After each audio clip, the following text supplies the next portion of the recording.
तो कैसे हो आज आप लोग बताओ। ठीक हो?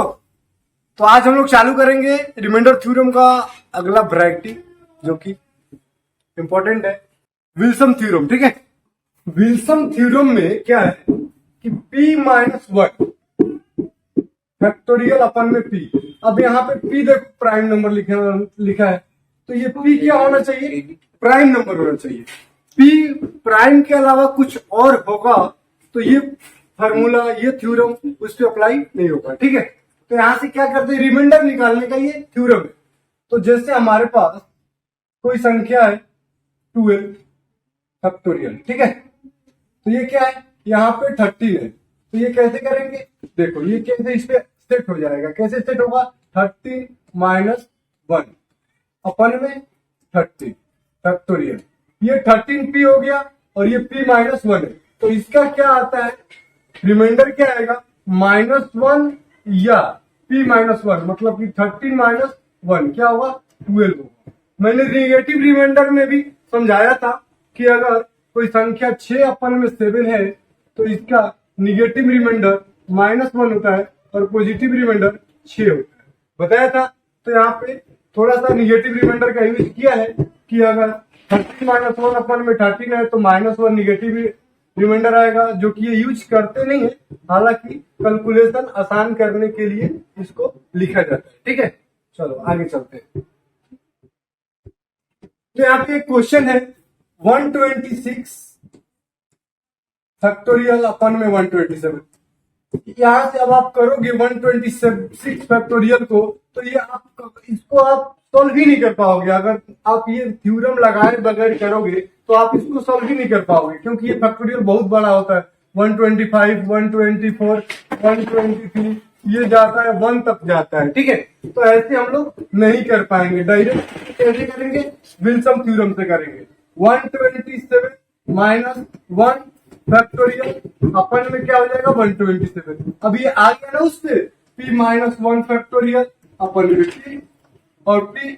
ठीक है, तो यहाँ पे ये देखो, अब ये हो गया आपका, अब ये 127 क्या है, प्राइम, ये किसी नंबर से कटेगा भी नहीं। ठीक है, तो ये यहाँ पे यूज हो जाएगा। तो इसका एक क्या होगा, एक इसका 1 होगा और एक इसका अलग जो है रिमाइंडर होगा 126 होगा। ये आंसर पॉजिटिव वाला हमेशा सही होता है, उसको लिखते हैं अपन केवल। ठीक है, चलो तो आगे चलते हैं। तो ये क्वेश्चन है 100 फैक्टोरियल माइनस 10 अपन में 101। अब इसका क्या बताना है, रिमाइंडर बताना है। तो क्या करेंगे, सबसे पहले इसको क्या करेंगे, ये 100 फैक्टोरियल को अलग कर लो, या एक में भी कर सकते हैं, अलग करके भी कर सकते हैं। -10 अपन में क्या करेंगे, 101।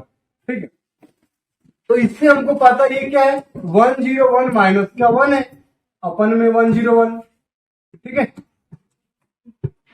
और माइनस का 10 अपन में 101। ठीक है, तो यहां से हम लोग हमेशा क्या करेंगे, पॉजिटिव रिमाइंडर का क्या करते हैं, यूज करते हैं। ठीक है ना, पॉजिटिव रिमाइंडर का यूज करते हैं। अब यहां से हमारा एक -1 आता है और 100 आता है, तो 100 का हम लोग यूज करेंगे, निगेटिव का नहीं करते हैं। ठीक है ना, तो यहां से निगेटिव आ गया, यहां से 100 आ गया रिमाइंडर, और यहाँ पे 10 रिमाइंडर आ गया, और बच्चे में क्या है, 101 है। तो अब यहाँ पे आ जाएगा 90 अपन में 101। अब यही ये इससे छोटा है तो ये रिमाइंडर हो जाएगा। ठीक है, अब आगे कोई कैलकुलेशन करने की जरूरत ही नहीं है। ठीक है, देखो ऑप्शन में है 90, ये हो गया आंसर। ठीक है, चलो आगे चलते हैं। अब ये 14 फैक्टोरियल, ये इंपॉर्टेंट है, देखो ध्यान से देखना इसको। ये 14 फैक्टोरियल अपन में 17। अब हम लोग को तो पता है कि यहाँ पे अगर 16 होता, 16 फैक्टोरियल होता, तो हम लोग 17 अगर ये दिया रहता तो हम लोग कर देते, -1 और 16 ये आ जाता। लेकिन यहाँ पे तो 14 दिया, तो कोई बात नहीं, हम लोग क्या करेंगे, 16 फैक्टोरियल को हम लोग आगे बढ़ा देंगे। अब 16 फैक्टोरियल को 16 इंटू 15 इंटू 14 फैक्टोरियल तो लिख सकते हैं ना, लिख सकते हैं क्या। चलो तो आगे अब इसको 17 से भाग देंगे, तो ये सब 17 से इसको भाग देंगे 16 में, इसका माइनस का 1 आएगा रिमाइंडर। निगेटिव रिमाइंडर यहाँ पे यूज हो रहा है, बताया था इसीलिए कि ये यहाँ पे यूज होगा। ठीक है, चलो कुछ बोल रहे हो क्या? चलो तो ये क्या होगा, -2 हो जाएगा यहाँ पे, ठीक है।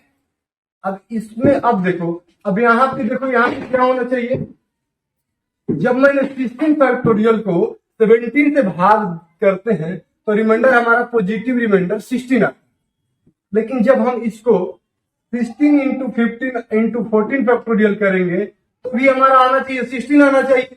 तो अब आप बताओ कि हम क्या करेंगे, यहाँ पे क्या आएगा कि हमारा 16 हो जाएगा। यहाँ पे क्या लिखेंगे, कौन सा नंबर लिखेंगे, यहाँ पे ये मल्टीप्लाई में है। अब यहाँ पे किस नंबर से मल्टीप्लाई करेंगे कि वहां पे 16 आना चाहिए, क्योंकि 16 फैक्टोरियल का अपन में 17 का रिमाइंडर आ रहा है 16, तो ये सेम है। तो यहाँ पे क्या लिखेंगे कि हमारा आएगा 16, तो यहाँ पे 8 लिखेंगे, 2 8 कम 2, माइनस माइनस प्लस हो जाएगा, और 2 8 16, तो यहाँ से 8 आ जाएगा, यहाँ पे क्या आ जाएगा 8 आ जाएगा। तो वही हमारा बहुत अच्छा क्वेश्चन है ये। 7 है, प्लस में 7 है, ये 7 7 7 है। देखो आप इसका रिमाइंडर बहुत जल्दी निकाल पाओगे, 100 टर्म्स है, ठीक है। अब इसको हम क्या कर रहे हैं, 8 से भाग दे रहे हैं, 8 से भाग दे रहे हैं, तो हमारा जो रिमाइंडर है तो क्या आएगा, तो जब हम इसको भाग देंगे 8 से 7 को, तो यहाँ पे देखो माइनस का 1 आएगा रिमाइंडर, ठीक है। अब जब हम इसको भाग देंगे 77 को, करके देख लो, यहाँ पे कोई दिक्कत नहीं है, कोई जल्दबाजी नहीं, आराम से पढ़ेंगे। 8 9 जा 72, तो 7 में से 2 जाएगा, क्या बचेगा बताओ, 5, ठीक है। तो 5 थोड़ा बड़ा लग रहा है, मैं इसको क्या कर लेता हूं, छोटा ले लेता हूं, तो माइनस का 3 हो जाएगा।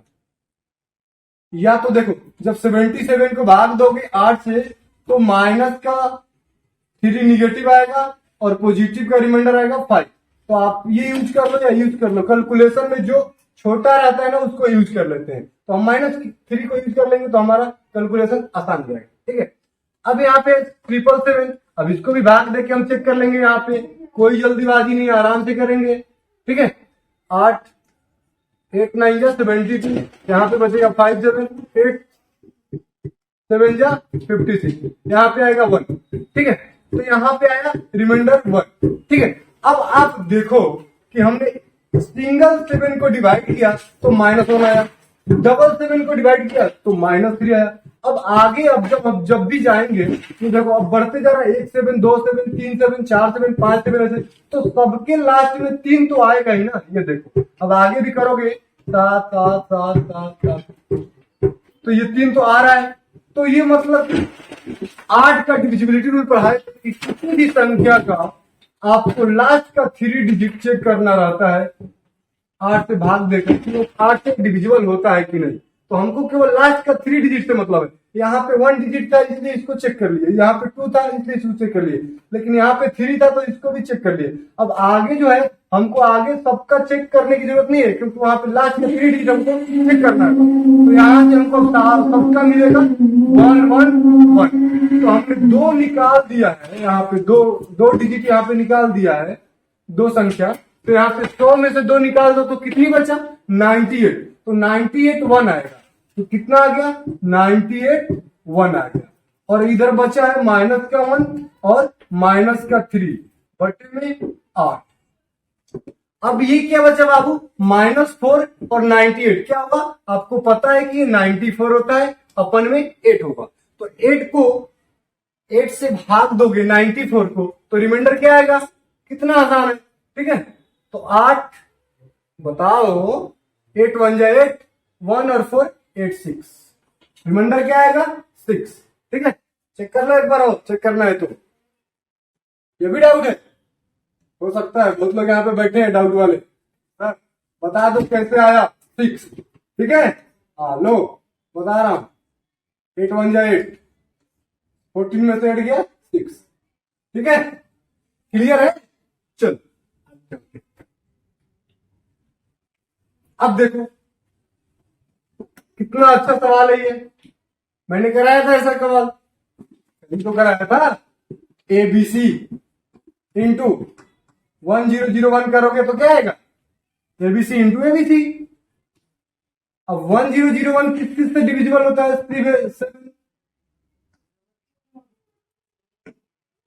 7 into 11 into 13 होता है। अब ये बोल रहा है 17, 7 से ये कटेगा, तो इसके लिए क्या करेंगे, 8 6 3 8 6 3 8 6 3। ध्यान से देखना, बहुत आसान क्वेश्चन है और बहुत ही इंपॉर्टेंट क्वेश्चन है। ये 92 डिजिट तक जा रहा है, ठीक है, ये 92 डिजिट तक जा रहा है। तो इसमें क्या करेंगे हम कि इसको बोला है कि आप 77 से भाग दो और मुझे रिमाइंडर बचाओ कि कितना रिमाइंडर बचेगा। तो आपको पता है कि जब ए बी सी में मतलब कि ये 6 डिजिट जो है, 6 डिजिट 7 11 13 से कटेगा, ठीक है, 7 11 13 से कटेगा। तो ये 7 into 11 क्या होता है, 77। अब 77 होता है, तो ये 6 डिजिट तो पूरा पूरा कट जाएगा, आगे का 6 डिजिट भी कट जाएगा। ऐसे 92 डिजिट है, तो 6 तो कट जाएगा, 77 से पूरा पूरा रिमाइंडर 0 देगा। आप भाग करोगे इसको तो ये 77 से कट जाएगा, ठीक है, क्यों, क्योंकि ये इसका मल्टीपल है, ये इसका फैक्टर है, ठीक है।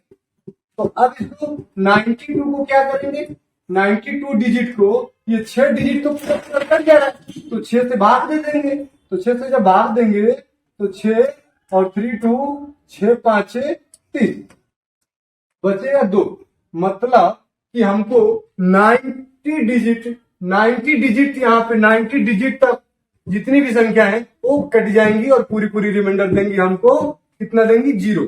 बचेगा 2 डिजिट लास्ट में, 2 डिजिट यही 8 और 6, ठीक है, 8 और 6 बचेगा। और इसको हम 77 से भाग देंगे तो इसका रिमाइंडर क्या आएगा, अब देख के बताओ जल्दी से, कितना आएगा, 86 माइनस 77 माइनस करो, ये हो गया 9, 0, इसका रिमाइंडर हो जाएगा 9, ठीक है।